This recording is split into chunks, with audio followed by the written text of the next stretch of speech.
Bienvenue dans mon setup de 2026.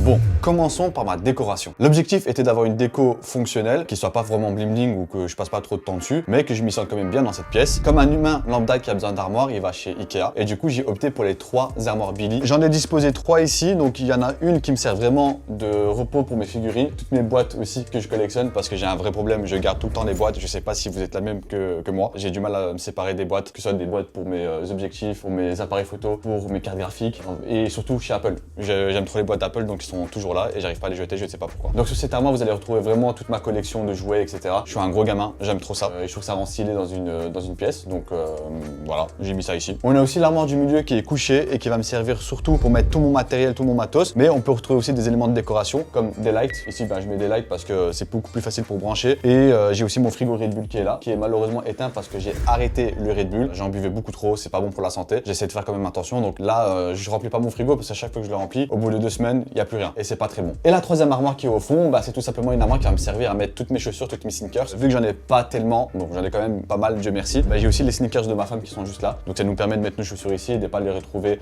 dans le salon ou dans le couloir. Et en vrai, ça fait aussi office de décoration. Donc en vrai, pourquoi pas. Pour l'ambiance globale de cette pièce, on la doit surtout aux petits détails qu'on remarque pas directement, mais c'est à toutes ces petites figurines qui sont éparpillées à gauche à droite, à ma plante qui est juste là, ou même les cadres qui sont juste au-dessus de mon armoire Billy. Moi, je kiffe de fou comment je les ai positionnés. Bon, mes cadres ne sont pas vraiment droits, vous m'excuserez, mais je galère aussi à les mettre tout droit. Je sais pas si je suis le seul trou du cul, mais je n'arrive pas à mettre mes putains de cadres droits. C'est impossible pour moi. Et j'ai aussi un tapis qui est juste là, qui me permet tout simplement de rajouter un peu plus de côté chaleureux dans cette pièce. C'est aussi un tapis qui vient de chez Ikea, donc l'arrêt vous l'avez facilement. Je l'ai pas de suite, ou alors je le mettrai ici, comme ça vous l'aurez. Ce qui est game changer dans cette pièce, c'est vraiment la grosse fenêtre que j'ai ici, ainsi que le petit balcon. En vrai, je m'en sers jamais du balcon, je m'en fous totalement, je vais pas vous mentir. Mais ça fait toujours plaisir d'en avoir un, et le fait d'avoir 2 grosses fenêtres, ça permet aussi d'avoir une lumière naturelle, et je vous avoue que c'est un gros kiff parce que moi j'avais un ancien bureau chez ma mère et j'avais une toute petite fenêtre. Certes, il y avait de la lumière, mais là je me régale quand même. Il faut vraiment pas le négliger quand vous allez visiter des maisons ou des bureaux pour votre travail. Vérifiez bien qu'il y a de belles fenêtres. Je vous avoue que ça fait la petite différence. Là, je pense qu'on va passer à l'étape la plus importante, qui est tout simplement le bureau.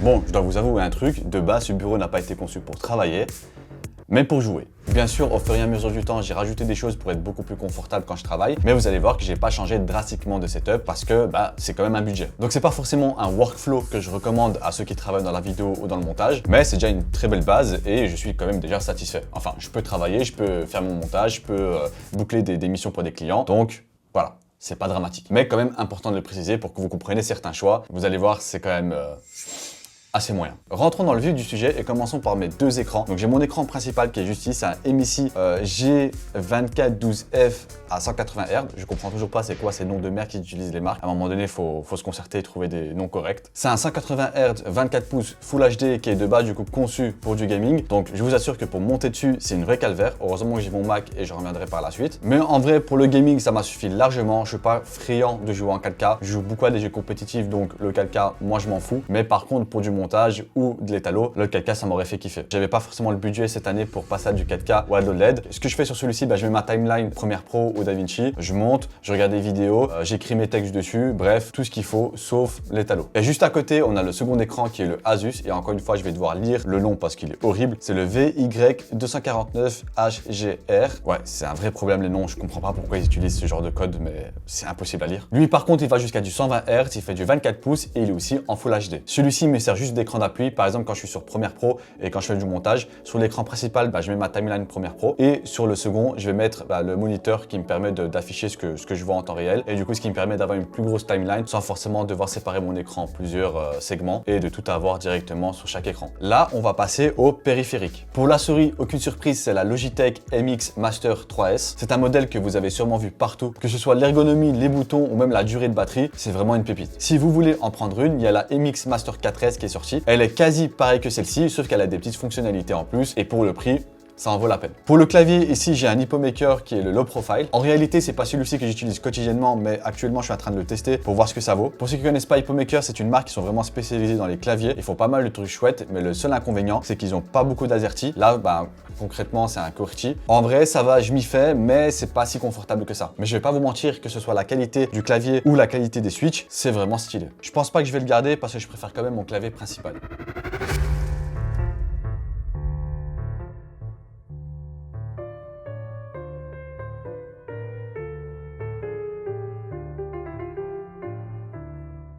Et encore une fois, c'est chez Logitech et c'est la MX Keys Mini, vraiment incroyable. Je suis tombé red dingue de ce clavier. Pourtant, je vais pas vous mentir, il a rien d'extraordinaire, mais le fait qu'il soit petit, compact et low profile me suffit largement pour me combler. Je peux le glisser facilement dans mon sac et aller où je veux avec. Contrairement par exemple au Hypomaker qui est un peu plus gros, même s'il reste quand même petit. Bien sûr, à tout ça, il faut le connecter à un PC et ça tombe bien parce que je vais vous présenter ma tour gaming. Ce PC, je l'ai eu il y a 5-6 ans et je l'ai fait évoluer petit à petit quand je sentais que j'en avais besoin ou quand je sentais qu'il était plus très performant pour les jeux actuels. Encore une fois, c'est un PC qui a vraiment été conçu pour le stream, le jeu vidéo et le multitâche. J'en suis assez fier parce que c'est le premier PC que j'ai acheté, que j'ai choisi moi-même les composants avec pas mal de recherches à l'époque. Il tient vraiment la route, je peux jouer à tous mes jeux en ultra, certes en 1080p, mais ça reste quand même de l'ultra. Et je suis même sûr que si je passe en 4K, il va pas broncher. Il a quand même marqué un point et un virage important dans ma vie parce que sans lui, j'aurais pu jamais découvrir le montage et en faire mon métier aujourd'hui. Mais bon, certes, le PC était incroyable pour jouer ou pour faire des petits montages, mais dès que je voulais aller plus loin, ça causait quand même quelques soucis. Il ramait énormément ou se plantait quand j'avais des projets beaucoup plus lourds. Et je vous parle même pas quand j'allumais After Effects et que je voulais faire du motion design, c'était carrément impossible. Pour contrer ce problème, j'ai essayé de trouver des solutions parce que je voulais absolument rester sous Windows. J'ai carrément changé pas mal de pièces pour vraiment améliorer mon workflow. Malgré mes changements et mes efforts, rien ne changeait, je plantais souvent et j'arrivais même à un stade où travailler sur mon PC me faisait peur et me freinait dans ma créativité. Mais après plusieurs réflexions, j'ai trouvé la solution. Le MacBook Pro M4 Pro 24 pouces, 24 Go de RAM, c'est mon nouvel outil qui m'accompagne tous les jours. Ça fait 1 an que je l'ai et je suis toujours impressionné par sa puissance. Tous mes projets, tous mes montages se font sur ce Mac et je vous avoue que ça a complètement changé ma vie. Je vous ai dit plutôt que je commençais à développer un frein et une peur de travailler sur mon PC gaming, mais grâce à ce Mac, j'ai complètement retiré ce frein-là et ma créativité a boosté. J'ai pu aller beaucoup plus loin sur le motion design, sur des effets spéciaux ou même alors apprendre l'étalonnage. Je connecte aussi mon Mac à mes 2 écrans en HDMI. J'aurais préféré avoir du Thunderbolt, mais malheureusement, mon écran ne me le permet pas. Mais sinon, à part ça, je suis totalement comblé. Ça a vraiment retiré un réel frein. On se rend pas compte. Si vous êtes sous Windows et que vous êtes vidéaste, monteur ou designer ou ce que vous voulez et que vous en avez marre, franchement, je vous invite réellement à passer sur macOS. Ça a complètement changé ma façon de travailler, de voir les choses et d'aller beaucoup plus loin dans ma créativité encore une fois. Je précise, je travaille pas chez Apple, j'ai aucune action. Je donne juste mon avis sincère et mon retour d'expérience. Tout ce beau matériel est posé sur un bureau qui monte et qui descend de chez Ikea. Encore une fois, Ikea, je comprends pas leur nom. C'est comme dans le domaine de la tech. Ils donnent des noms mais impossible à dire. Alors, c'est le Malmorad. En vrai, ça va, le nom est pas si compliqué que ça. J'aime accès. Il fait 180 cm sur 80, donc c'est vraiment un bureau énorme. Je peux placer ce que je veux dessus. Là, j'ai mes 2 écrans. Je peux mettre ma tour gaming à droite, mon MacBook à gauche, mon clavier, ma souris et j'ai encore pas mal d'espace. Ce qui est cool aussi, c'est que c'est un bureau qui monte et qui descend. Je vous avoue que j'étais grave hypé pour en acheter un, mais je l'utilise pas souvent. J'avoue, j'aurais dû faire un test avant d'en acheter un parce qu'il coûte quand même 600 €, ce que je trouve extrêmement cher pour ce que c'est. Et le dernier truc sur mon bureau, mais qui n'a rien à voir avec la productivité ou le travail, c'est tout simplement ma PS5 qui est là, mais je l'utilise jamais. Et je vous avoue que c'est assez triste parce qu'en 3 ans, j'ai joué seulement à 2 jeux, Spider-Man 2 et The Last of Us. Je viens de m'en rendre compte, mais sur une année, je crois que je l'ai allumé 3 fois. C'est trop triste, frère. Elle est là, elle prend de la poussière, elle sert vraiment à rien. Alors que j'ai envie de jouer en vrai, mais juste, je trouve pas le temps. En vrai, ce que je vais faire, ça va être totalement contradictoire, mais cette année, je vais rentabiliser mon PC et ma PlayStation 5. Donc si vous avez des jeux à me conseiller dans les commentaires, dites-le moi. Je préfère quand même que vous me conseillez des jeux solo parce que j'en ai marre des jeux compétitifs, que ce soit Valorant, League of Legends, Rocket League.